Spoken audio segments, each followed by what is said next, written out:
Hi viewers, welcome to Trendy Output YouTube channel.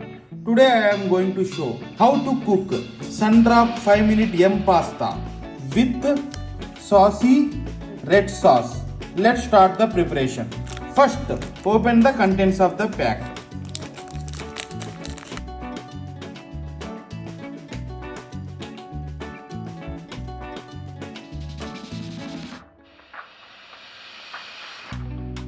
Now let's start the preparation.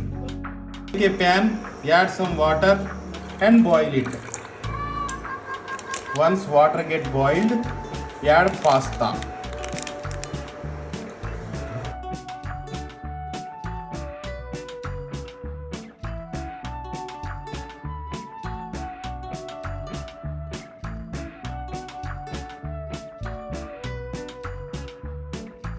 Pasta cooking completed. Now drain the excess water. Now pour the sauce in a pan and cook it on low flame.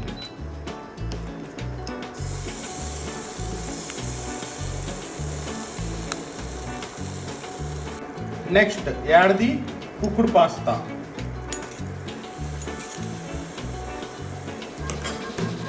Mix it well.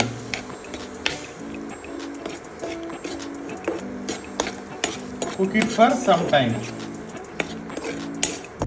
If you want to add vegetables, you can add. It is optional. Cooking completed. Now take it in bowl and serve it. That's it. Thank you for visiting Trendy Output YouTube channel.